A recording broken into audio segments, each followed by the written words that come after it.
আমরা অসুস্থ হয়েই গেছি তারাও টিএনসির পণ্য ব্যবহার করতে পারি প্রচলিত জরুরি চিকিৎসার পাশাপাশি। আমরা টিএনসির পণ্য ব্যবহার করে ক্রমান্বয়ে অসুস্থ থেকে মাঝামাঝি থেকে সুস্থ অবস্থানে চলে যেতে পারবো।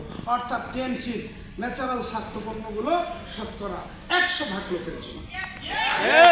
এখন টিএনসি কিভাবে 100% লোকের জন্য পণ্য প্রস্তুত করে? টিএনসি তার পণ্য প্রস্তুতে 5000 বছরের চাইনিজ নীতিমালা বা ফর্মুলা অনুসরণ করছে, যেটাকে আমরা বলি 4 স্টেপ টু ওয়েলবিং, সুস্থ থাকার 4টি পদক্ষেপ। কয়টি পদক্ষেপ? 4টি। এই 4টি পদক্ষেপ 1000 বছর ধরে চাইনিজরা অনুসরণ করে ভালো আছে, সুস্থ আছে। আপনি আর আমি যদি অনুসরণ করি আমরাও ভালো থাকবো, সুস্থ থাকবো। আসলে এখন একটু জানি পদক্ষেপগুলো কি। পদক্ষেপ নম্বর 1, সেটা কি? পরিষ্কারকরণ বা ক্লিনজিং। অর্থাৎ সুস্থ থাকতে হলে, ভালো থাকতে হলে আপনাকে আমাকে পরিষ্কার পরিচ্ছন্ন থাকতে হবে। একমত না? ইয়েস। একমত তো? ইয়েস। নাকি কেউ কেউ শুনছেন একমত? একমত বলি না, বলছি একমত। একমত। তাহলে পদক্ষেপ 1 হচ্ছে ক্লিনজিং, অর্থাৎ আমার শরীর ভালো রাখার জন্য আমাকে পরিষ্কার পরিচ্ছন্ন থাকতে হবে।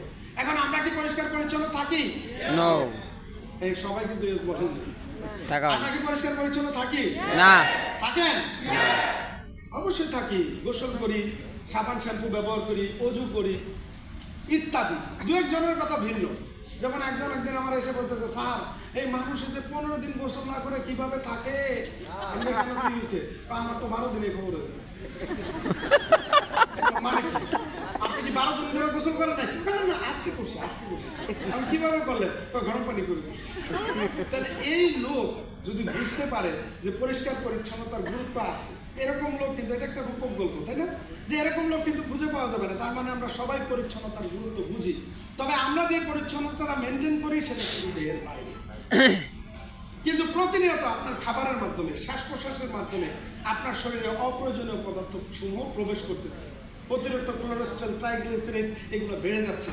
এক সময় আপনার হৃদরোগ সহ নানা রকম রোগে আপনি আক্রান্ত হচ্ছেন। অন্যতম প্রধান কারণ হচ্ছে এই টক্সিন। এবং এই টক্সিন শুধু বাহ্যিকভাবে আমাদের শরীরে ঢুকে এরকম না, আমাদের শরীরেও টক্সিন তৈরি হয়।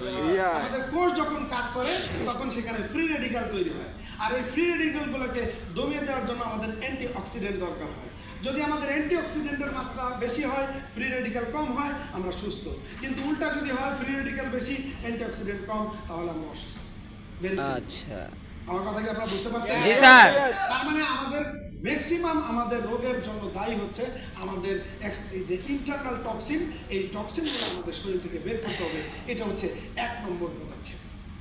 2 নম্বর পদক্ষেপ হচ্ছে টক্সিন বের করে ওখানে নিউট্রিশন আপনার রিপ্লেস করতে হবে। বর্তমানে রোগের অন্যতম প্রধান কারণ হচ্ছে পুষ্টির ঘাটতি, ইমব্যালেন্স।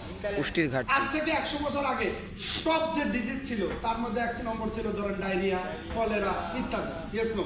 ইয়েস। 100 বছর আগে মানুষ মারা যেত কি? কলেরায়, ডায়রিয়া, মহামারী, হুপিং কাশি, ছোঁয়াচে রোগে, ম্যালেরিয়া। এখন কি এই সমস্ত রোগে মানুষ মারা যায়? না। এখন 1 নম্বর লেথাল ডিজিজ হচ্ছে হার্ট ডিজিজ। 2 নম্বর হচ্ছে ডায়াবেটিস, 3 নম্বর হচ্ছে ক্যান্সার। এই রোগগুলা আসলে কেন ডেভেলপ করছে? এগুলো আসলে নিউট্রিশনাল ইমব্যালেন্স হয়ে এই রোগগুলো ডেভেলপ করছে। দেখেন 100 বছর আগের যে রোগ ডায়রিয়া, কলেরা, এটা কি এখন আর আছে? না। এটা চিকিৎসা কি? ডায়রিয়ার চিকিৎসা কি? স্যালাইন। স্যালাইন, লবণ, পানি, চিনি। Yes no? এটা 100 বছর আগে মানুষের ঘরে ছিল না? ছিল না? ছিল। তাহলে মানুষ মারা যেত কেন? জানতো না। রাইট। এখন মানুষ হার্ট ডিজিজে, ক্যান্সারে, ডায়াবেটিসে মারা যাচ্ছে কেন? জানে না। এখন সমাধানটা মানুষ চিন্তা করতেছে না, এখনো মাইন্ডে নিচ্ছে না, মনের পরিবর্তন ঘটাচ্ছে না। আপনি যদি আপনার মনের পরিবর্তন ঘটান, শুধুমাত্র অর্থনৈতিক ক্ষেত্রে না, আপনার শারীরিক ক্ষেত্রে আপনার পরিবর্তন ঘটবে। সেই কনসেপ্টে আমরা আজকে শেয়ারিং করতেছি এখানে। যে 1 নম্বর হচ্ছে ক্লিন, 2 নম্বর হচ্ছে রিপ্লেস। আপনার শরীরে যথাযথ পুষ্টি রিপ্লেস করতে হবে।